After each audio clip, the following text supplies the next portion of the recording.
신명기 4장 44절부터 5장 21절까지 말씀의 제목을 오늘의 십계명이라고 이렇게 이름을 줘봤습니다. 보통 십계명 하면은 수천 년 전에 이스라엘 백성들에게 전해준 것으로서 이 시대는 맞지 않습니다 라고 주장하는 학자들이 제법 많이 있습니다. 그런데 그 말씀이 아니다. 수천 년 전에 이스라엘 백성에게 주신 그 말씀이 지금 우리에게도 동일하게 선포되어졌고 우리가 동일하게 지켜야 되는 하나님의 말씀입니다 라고 결론을 맺게 됐습니다. 제가 출애굽기 20장을 설교를 할 때 이 십계명에 대해서 한 계명당 한 주일씩 제가 설교를 한 기억이 나요. 그래서 오늘은 그 십계명 자체가 어떻다라는 것을 설교하는 것이 아니라 바로 이 십계명은 이 시대 우리에게 주신 하나님의 말씀입니다라는 것을 증거하기 위해서 바로 이 말씀을 전체를 한번 조명을 하겠습니다. 하나님의 말씀을 듣는 사람은 그 말씀을 들을 뿐만 아니라 배워야 합니다. 왜냐하면 그 말씀을 듣기만 해서는 자칫 내가 내 식으로 해석하고 내 방법으로 적용하려고 하는 그러한 것이 있기 때문에 그렇습니다. 말씀을 들었으면 그 말씀을 배우고 그 배운 대로 행해야 됩니다. 그것이 5장 1절입니다. 5장 1절 잘 보세요. 오늘 내가 너희 귀에 말하는 규례와 법도를 듣고 그리고 그것을 배우며 그것을 지켜 행하라.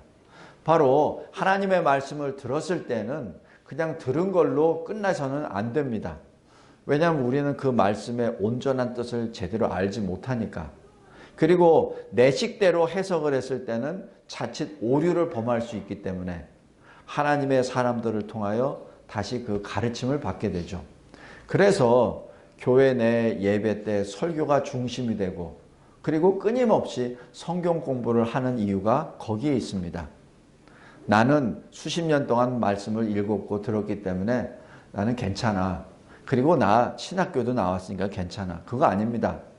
나왔으면 나온 대로 더 많은 것을 배워야 합니다. 그러지 않을 때는 자기 식대로 성경을 바라보고 자기 식대로 해석하고 적용하기 때문입니다. 그래서 신학자들 같은 경우는 자기가 만들어 놓은 그 프레임에 벗어나지를 못해요.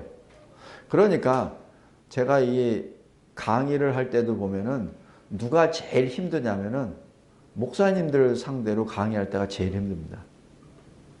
목사님들이나 선교사님들하고 강의할 때 그냥 목회 현장이나 선교 현장에서 힘들었었던 일, 서로가 다 알고 있는 일들, 그런 얘기하면 상당히 은혜롭게 한다 그래요. 근데 어떤 신학적인 이슈를 가지고 딱 얘기할 때는 정확하게 탁탁탁탁 나눠집니다. 제가 많이 봤어요. 그것은 우리 한민족뿐만 아니라 다른 민족도 동일합니다. 그대로 나눠집니다. 어떻게 나눠지냐고요? 자기가 알고 있는 신학의 프레임 안에서 벗어나지 못해요. 듣지를 못합니다. 그리고 그것을 가지고 제가 강의한 내용을 판단해 버립니다. 설사 근거가 하나님의 말씀임에도 불구하고 받아들이지 않습니다. 성도 여러분, 배우는 것은 죽을 때까지 배우는 겁니다. 죽을 때까지. 오늘 5장 1절에 명심하시기 바랍니다. 하나님의 말씀을 들었습니까? 그렇다면 배우십시오. 배웠습니까? 그렇다면 그 배운 대로 지켜 행하십시오. 자, 첫 번째, 오늘 여기 본문을 통해서 하나님이 어떤 분이시는가를 보겠습니다. 첫 번째, 하나님은 일하시는데 우리의 역사 속에 들어오셔서 일하십니다. 그냥 바깥에서 원격 조종으로 이렇게 하시는 분이 아니라 역사 속에 들어오셔서 일을 하십니다. 하나님은 자기 백성에게 무엇을 요구하시기 전에 그들에게 필요한 것을 먼저 주십니다. 그게 바로 하나님의 성품입니다. 구원의 하나님이 명령하시기 전에 먼저 하나님에 관하여 스스로 말씀으로 주십니다. 왜 우리 출애굽 3장에 보면은 모세 앞에 계시는 그 여호와 하나님, 불이 타는데 꺼지지 않고 나무도 타지도 않는 그 불 가운데 임재하시는 하나님께서 뭐라고 하시죠?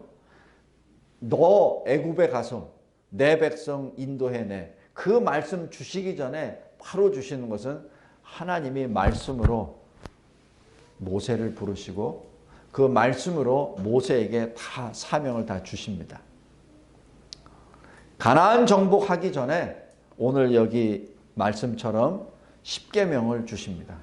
지금 이 십계명을 주신 이 시점에서는 아직 이스라엘 백성들은 저 언약의 땅에 들어가지도 않았어요. 아직 그 언약의 땅 보지도 못했어요.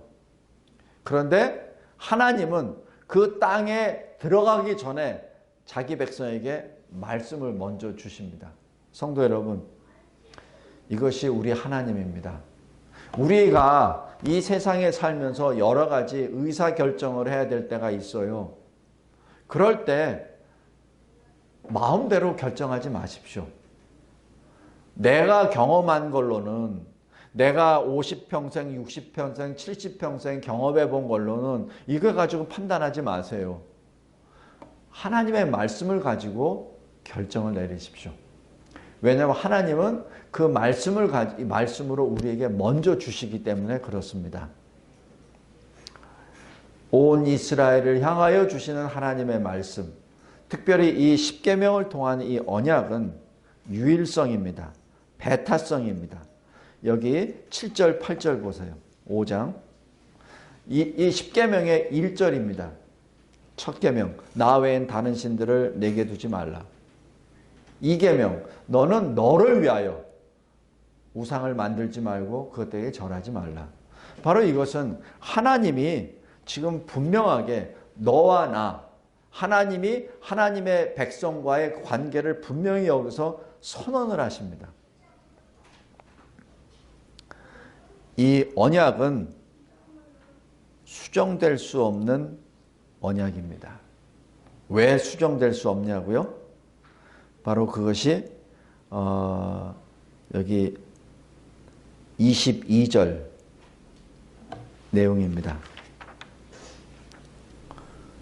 여기 우리가 오늘 읽지는 않았는데 22절 보면은 그것을 두 돌판에 써서 내게 주셨느니라 라고 얘기하면서 하나님께서 모세에게 십계명을 두 돌판에 직접 쓰셔서 주셨다라고 기록합니다. 이 말씀 자체가 손을 대지 못한다는 말씀입니다. 여기 4장 2절 한번 보세요. 4장 2절에 뭐라고 하시죠? 내가 너에게 명령하는 말을 너희는 가감하지 말라. 그리고 그 명령을 지키라. 지금 하나님이 주신 그 명령은 고칠 수 없다는 겁니다. 왜? 완전하신 하나님이 완전하신 말씀을 주셨는데 거기에 왜 불완전한 인간이, 죄인이 거기다 손을 대냐는 얘기입니다. 인간이 손을 댄다는 그 자체가 말이 안 되는 것이죠. 그리고 이 하나님의 언약은 내가 듣고 내가 배웠습니까? 그렇다면 다음 세대에 반드시 가르쳐야 합니다. 그래서 어느 신학자는 이렇게 설명을 해요. 왜 하나님께서 십계명을 주셨는가? 왜 여러 가지 12개, 20개 이렇게 주시지 않고 왜 십계명을 주셨는가? 잘 가르치라고. 후세들에게 잘 가르치라고. 어떻게? 우리 손가락이 몇 개죠? 10개. 첫 번째, 두 번째, 세 번째, 네 번째. 자기 자녀들에게 확인을 직접 할 수 있는 거예요. 왜냐하면 이 사람들은 지금 정착민이 아닙니다. 광야에 언제든지 막 떠돌아다니고 그 다음에 가나안 땅에서 전쟁을 할 사람들이에요. 근데 자기 자녀들을 어떻게 가르칩니까? 자녀들에게 내 딸아, 내 아들아, 1계명 뭐지? 2계명 뭐지? 3계명. 자, 10계명은. 지금 하나님이 10계명을 주신 이유도 아마 시각적으로 쉽게 가르치고 쉽게 확인해 보라고 아마 그렇게 주셨다고 그렇게 해석하는 신학자들도 있습니다. 하여튼 하나님께서 주신 이 10계명은 내가 배웠습니까? 그렇다면 그것을 그대로 내 다음 세대에게 가르치라라는 명령이 들어갑니다. 그러면서 하나님께서 분명히 경고하십니다. 만약에 율법을 지키지 않을 때는 3, 4대까지 벌을 받으리라. 그런데 만약에 내가 내 말에 순종한다면 1000대까지 복을 받으리라. 지금 하나님께서 우리에게 약속하신 것은 벌보다도 어떤 커다란 복이 훨씬 더 큽니다.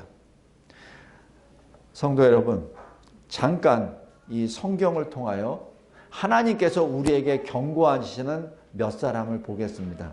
여기 주보 보세요. 우리 아간 아시죠? 아간.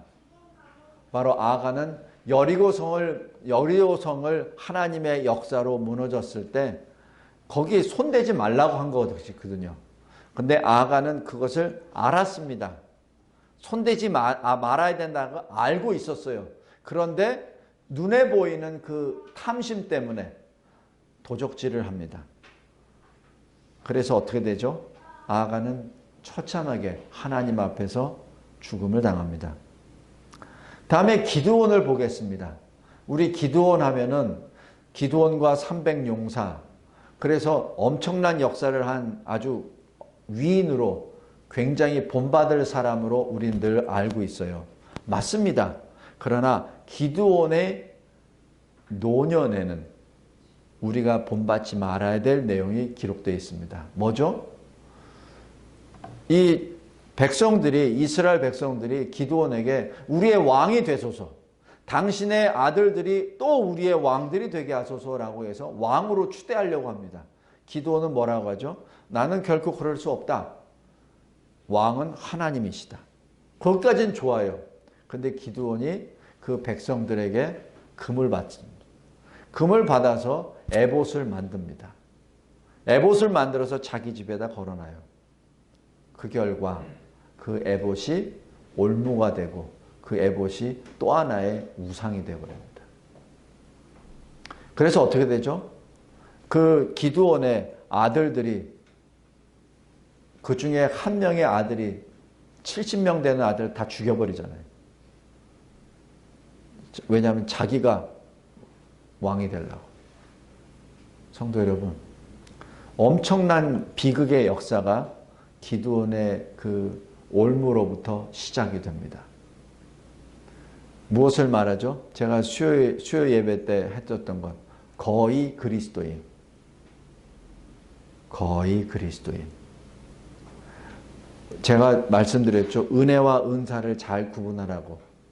우리가 구원은 은혜로 받습니다. 그러나 은사는 구원을 받지 못해도 은사는 받을 수 있습니다. 은사는 다른 사람을 유익하게 합니다. 그러나 은혜는 자기의 구원을 이룹니다. 꼭 명심해 두시기 바랍니다. 이 사람은 큰 일을 했어. 이 사람은 교회를 몇백 개를 개척을 했어. 선교지에 어떤 큰 일을 했어. 이 사람은 무슨 은사도 있어, 무슨 은사도 있어 라고 얘기하죠. 그러나 분명하게 명심할 것은 그 은사로 구원을 받는 것은 아닙니다. 또 다윗을 보겠습니다. 다윗은 다 알아요. 우리는 다윗은 왕 중에 가장 뛰어난 왕이요, 하나님을 경외했었던 하나님의 사람입니다. 다 알아요. 계명을 지키는 것도 다 알아요. 그런데 어떡하죠? 간음하고 살인하고. 그 문제에 대해서 하나님이 분명하게 짚고 넘어가시죠. 아합도 압니다. 아합도 하나님이 계시는 거 알아요. 그런데도 불구하고 우상 숭배하고 거짓말하고 속이고 그리고 백성들 걸 뺏고 합니다. 오늘 여기서 분명히 성경이 우리에게 경고하십니다. 이러이러한 것은 하지 마라. 분명히 경고하십니다. 하나님은 큰 음성으로 자기 백성 가운데 임재하시며 자기 스스로 하나님의 백성과 함께 계신다는 표징을 남겨주십니다. 여기 22절 보세요. 여호와께서 이 모든 말씀을 산 위 불 가운데, 구름 가운데, 흑암 가운데서 큰 음성으로 너희 총회에 이르신 후에 이렇게 말씀합니다. 다시 얘기해서 여호와 하나님은 이스라엘 백성 총회 가운데 임재하신다는 것을 여기서 나타내시는 계시의 역사입니다. 그리고 그 역사를 통하여 하나님의 백성이 하나님의 위대하심과 하나님의 초월하심을 직접 체험하게 되죠. 첫 번째, 하나님은 역사 속에서 일하십니다. 둘째, 하나님은 스스로 계시하십니다. 여기 이 십계명을 주시기 전에 6절 보십시오. 나는 너를 애굽 땅 종되었던 집에서 인도하여 낸 내 하나님 여호와라 라고 말씀합니다. 하나님께서는 자기 백성을 인도해내신 능력의 하나님이시오. 하나님은 스스로 존재하시는 바로 여호와 하나님이심을 선언하십니다. 그리고 하나님은 질투하는 하나님이라고 아예 말씀을 하세요. 여기서 질투는 인간이 가지고 있는 그 질투의 속성이 아니라 하나님의 거룩으로 인하여 어떠한 혼합이 용납되지 않는다는 선언이십니다. 내가 99%는 잘했으니까 나의 잘못된 1%를 하나님이 눈 감아 주시겠지. 결코 그게 아니란 얘기입니다. 하나님께서는 질투하시는 하나님, 바로 거룩과 공의의 하나님이시라는 걸 말합니다. 또 하나님은 어떤 것이죠? 죄를 묻되 3, 4대까지. 그리고 하나님을 온전히 섬기는 자에게는 1000대까지 은혜를 베푸시는 은혜와 긍휼의 하나님이십니다. 그 사랑을 언약 사랑이라고 합니다. 히브리 말로 헤세드라고 하죠. 변할 수 없는 신실하신 하나님의 사랑을 말합니다. 하나님께서는 말씀을 주십니다. 그리고 행동하십니다. 그 말씀이 계시요, 행동이 구속의 역사입니다. 성도 여러분, 우리가 하나님의 사람으로 살 때 말씀을 들었습니까? 그 다음에 하나님이 꼭 명령하시는 것은 행하라입니다. 너희가 믿음이 있느냐? 그렇다면 행하라는 얘기죠. 믿음대로 행하라는 얘기죠. 행함이 없는 믿음은 죽은 믿음이라고 야고보서 2장에 이미 몇 번이고 언급되었습니다. 어느 정도까지 언급하냐면 네가 하나님을 믿느냐? 네가 하나님이 유일하신 하나님이심을 믿느냐? 잘도 믿는구나. 귀신도 믿고 떠느니라 라고 말씀합니다. 귀신도 하나님이 유일하신 분인 걸 알아요. 근데 왜 귀신으로 남죠? 알지만 거기에 믿음이 없으니까, 하나님을 따르지 않으니까. 성도 여러분, 우리 각자 믿음을 매 순간마다 점검해야 됩니다. 남에게 판단할 것이 아니라 나의 신앙에 대해서 내가 직접 하나하나 확인해야 됩니다. 내가 가지고 있는 믿음이 그냥 공허한 내 입에서 나온 그냥 값싼 믿음인지, 아니면은 그 믿음이 말씀으로 나의 육신과 영혼을 쳐서 말씀대로 순종하려고 하는 그러한 처절한 믿음인지, 열매가 있는 믿음인지 그것을 확인해야 됩니다. 왜냐하면 하나님은 말씀하시며 동시에 행동을 하시는 하나님이시기 때문에 그렇습니다. 마지막 세 번째, 하나님은 우리에게 언약을 세우시는데 오늘 세우십니다.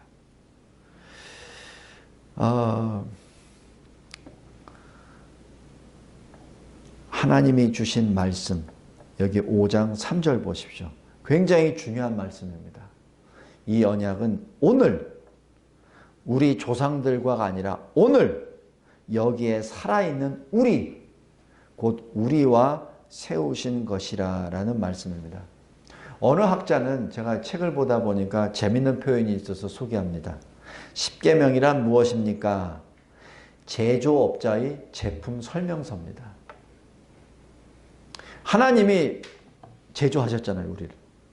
그래서 이 하나님이 만드신 이 상품을 어떻게 사용해야 됩니까? 사용 설명서가 십계명이라고 이렇게 표현합니다. 우리가 살아야 할 인생의 안내판입니다. 다시 얘기해서 언약의 시작은 창조주 하나님과 나와의 관계에서부터 시작이 됩니다.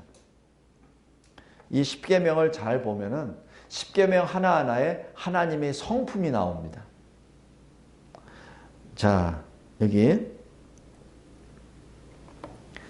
1계명 7절, 8절, 9절, 10절, 11절까지 여기는 뭐죠? 지금 하나님이 계속해서 하나님이 어떤 분이시고 그리고 내가 어떤 존재라는 것을 쭉 기록하시면서 어떻게 살아야 된다는 것을 분명하게 말씀하십니다.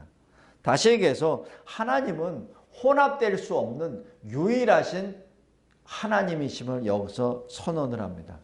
유일성의 그 하나님의 성품 때문에 우리도 마찬가지 유일한 믿음으로 살아야 된다는 얘기죠. 하나님이 유일하시기 때문에 우리의 신앙도 유일해야 된다는 얘기입니다. 하나님의 성품이 배타성이 있기 때문에 우리의 신앙도 배타성이 있어야 됩니다. 그냥 이것도 좋고 저것도 좋은 것이 아니라 오직 하나님만을 섬기는 그러한 신앙이 되어야 합니다. 그 다음에 12절부터 여기 15절까지 안식일에 대한 것이 기록되어 있습니다. 하나님께서는 왜 이 안식일을 지켜라, 그리고 안식일에는 일하지 말라라고 하셨습니까? 이것은 첫 번째 하나님의 창조 역사의 원리입니다. 하나님이 6일 동안 열심히 일하셨죠. 그리고 마지막 7째 날엔 쉬셨죠. 그 사이클대로 하나님이 하나님의 백성에게 하루를 쉬어라 라고 말씀합니다. 그런데 여기서 나머지 6일은 뭐 하죠? 열심히 일하라는 얘기입니다. 놀지 말라는 얘기입니다. 왜? 하나님이 6일 동안 열심히 일하셨잖아요. 하나님이 6일 동안 창조 역사 시간에, 역사 그 기간 동안에 하나님이 대강대강 역사하신 거 아닙니다. 대강대강 일하신 거 아니에요. 그리스도인이라면 열심히 일해야 됩니다. 그리고 하루를 주님과 함께 안식해야 됩니다. 왜 안식해야 되냐고요? 하나님께 예배드리기 위해서. 그리고 또 하나는 오늘 여기 이 말씀을 묵상하면서 또 자료를 보면서 또 하나는 것은 왜 그러면은 안식일에 일하지 말라고 했느냐? 왜냐하면 안식일까지 일을 하면은 일 자체가 우상이 되어버리기 때문에 그렇다라고 주장하는 학자가 있었습니다. 그 표현이 굉장히 제 마음에 와닿더라고요. 제가 신학교에서 공부할 때 저는 주일날에도 공부했어요. 왜냐하면 월요일날 시험 보니까. 그리고 제 그 클래스메이트들은 20대인데 저는 40대잖아요. 그 친구들이 1시간 외우면은 저는 10시간을 외워야 됩니다. 그것도 10시간 외우고 가면은 또 잊어먹어요. 그리고 그 친구들은 미국 사람이잖아요. 저는 한국 사람이고 제가 아무리 영어를 해도 한계가 있잖아요. 그리고 신학 공부하는 미국 학생들은 굉장히 공부 잘하는 사람들입니다. 굉장히 머리 좋은 애들이에요. 그런 친구들하고 같이 경쟁을 해서 뭐 경쟁한다기보다도 그 수준을 쫓아가려면은 열심히 해야 돼요. 그래서 그거 하면서 저 주일날에 많이 공부했습니다. 주여, 이거 안 하면 뭐 누구와 경쟁하기보다도 학점이 안 나오는데요. 공부했습니다. 근데 공부하면서도 자칫 순간순간적으로 들어가는 것이 이러다가 내가 신학 공부가 내 우상이 되는 것 아니야? 신학 공부가 하나님보다 더 중요하게 된 거 아니야? 라는 생각을 자주 했었어요. 성도 여러분, 안식일 날 쉬라고 하는 것, 일하지 말라고 하는 것은 예배 드리라는 것도 있지만은 또 하나는 일 자체가 일 중독으로 인하여 일이 우리의 우상이 될 수 있기 때문에 그렇습니다. 그 해석에 매우 동의를 합니다. 그 다음에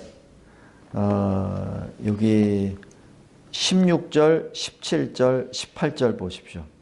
이것이 이제 하나님과의 나와의 관계는 1계명부터 4계명이고 5계명부터 10계명은 사람 대 사람의 관계라고 했죠. 그래서 16절, 17절, 18절은 5계명, 6계명, 7계명입니다. 여기서 어떤 하나님의 성품을 읽을 수 있죠? 바로 하나님의 사랑, 하나님의 생명 들어갑니다. 하나님의 사랑 때문에 부모를 공경하라. 하나님의 생명 때문에 살인하지 말라. 간음하지 말라가 들어갑니다. 왜냐하면 간음 자체도 죽이는 겁니다. 지금 이 계명 자체 하나님의 성품이 그대로 반영됩니다. 그 다음에 여기 19절 보십시오. 도둑질하지 말라. 행위입니다. 20절 보십시오. 9계명 거짓 증거하지 말라. 말로 죄 짓는 것이죠. 그 다음에 21절 10계명입니다. 탐내지 말라. 마음입니다. 지금 이 10계명을 통하여 우리 각자의 행동과 말과 마음을 주장하십니다. 왜 그렇죠? 왜냐하면 하나님은 거룩하신 하나님이시기에 우리에게 우리의 마음까지도 거룩하라고 지금 명령하십니다. 우리의 입술까지 거룩하라고 명령하십니다. 우리의 손과 발도 거룩하라고 명령하십니다. 말씀을 맺겠습니다. 이 언약에 우리에게 하나님께서 역사 속에서 일하시며 하나님께서 우리에게 친히 계시하시며 하나님이 우리에게 언약을 세우시는 그것도 오늘 지금 우리와 함께 언약을 세우시는 이 하나님의 언약의 본 형상은 예수 그리스도이십니다. 그래서 우리는 늘 예수 그리스도를 따라가야 됩니다. 예수 그리스도를 닮아가야 됩니다. 예수 그리스도의 공생애를 쭉 보십시오. 그리스도의 마음까지, 그리스도의 말씀까지, 그리스도의 행위까지 하나님 앞에 거룩합니다. 그래서 주님이 말씀하시잖아요. 너의 각자에게 허락된 너의 십자가를 메고 나를 따르라 하라고 말씀하십니다. 성도 여러분, 여기 신명기 4장과 5장에 기록되어 있는 이 10계명을 통하여 다시 한번 우리 각자의 신앙을 점검하시기 바랍니다. 그리고 하나님께서는 과거의 하나님이 아니라 바로 지금, 오늘 저와 여러분의 하나님이시오. 그 하나님이 우리에게 말씀하십니다. 기도하겠습니다. 하나님 아버지 감사하고 감사합니다. 하나님께서 주시는 이 말씀 자체가 진정으로 저희들에게 새 힘이 되며 저희들이 어떻게 살아야 되는지 낱낱이 하나하나 다 우리에게 알려주시는 등불이요 비침을 고백합니다. 하나님, 이 시대에 살 때 내가 어떻게 살아야 됩니까? 라고 부르짖는 그 사람들 앞에 주님이 주시니 이 언약의 말씀을 통하여 살아계신 하나님의 아들, 그 하나님의 형상 되신 예수 그리스도를 믿고 예수 그리스도를 본받으라 말하는 우리의 인생 여로가 되게 하옵소서. 예수 그리스도의 이름으로 기도드리옵나이다. 아멘.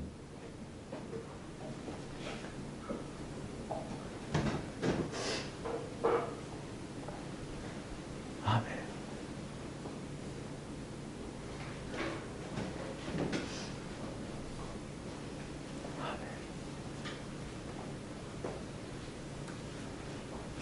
아멘.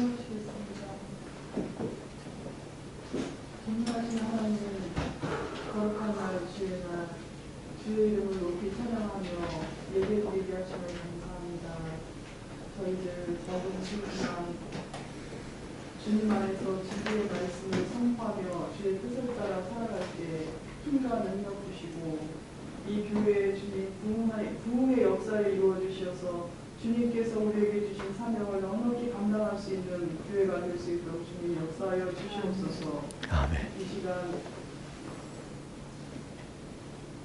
주님 앞에 드러나드리는 11조와 여러 가지의 제목들의 감사운동을 드릴 때 주님 함께하여 주시옵시고 이물이 쓰여지는 곳마다 주의 나라가 확장될 수 있도록 주님 역사하여 주시옵소서. 아멘. 예수님의 이름으로 기도드렸습니다. 아멘. 우리 366장 찬양하고 이 카메라 좀 꺼주세요.